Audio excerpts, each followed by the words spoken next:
இப்போ இன்னைக்கு பூ பூக்குதுன்னா எத்தனை நாளைக்கு அப்புறம் அது காயா மாறும்? அந்த பூ வந்து கொஞ்சம் முன்ன பண்ண இருக்குமா, இந்த 3 பிஞ்சு வந்துட்டு இருக்கு. சரிண்ணே. இதுவும் பிஞ்சு தான், இதுவும் பிஞ்சு தான். ஆமாம். இப்போ இது வந்து இப்போ ஒரு 3 நாள் இருக்குங்க இந்த பிஞ்சுக்கு. சரி.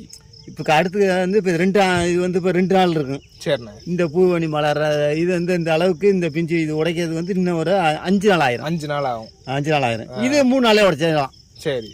3 நாள் கரெக்டாக நாளை பொறுத்து இந்த காய் உடைக்கணும். சரி. இன்னைக்கு இது வெட்டிட்டா அது நாளை பொறுத்து உடைக்கணும். சரி சரி. அவ்வளோ குயிக்காக இருக்கும். 5 நாள் தான் ஒரு பூ பூத்து கரெக்டாக அது காயா மாறும். 5 நாளில் உடைச்சிடலாம். சரி. அடுத்து இந்த மாதிரி முட்டு தான் வச்சுக்கிட்டே இருப்பாங்க. இந்த மாதிரி வந்துக்கிட்டே இருக்கும். எத்தனை நாளைக்கு ஒரு தடவை தண்ணி பாய்ச்சுவீங்க? கண்டினா 4 நாளைக்கு ஒரு 4 நாளைக்கு பாய்க்கணும். அப்படியே 5 நாள் 5 நாளைக்கு ஒரு தண்ணி விட்டு ஆகணும். நமக்கு தெரியும் அந்த பதம் இருக்கணும் மேலே. கரெக்டாக 30 நாளில் காய் உடைக்கமே வந்துடும். அது ஒரு 2 மாதம் கண்டினியூ பண்ணி உடைக்கும். சரிண்ணே. 2 அதுக்கப்புறம் ஓஞ்சிடும். ஓஞ்சிடும். அப்புறம் அடுத்து அழிச்சு விட்டு திருப்பி டைம்லாம் ஊனாலும். சரிண்ணே. சரி.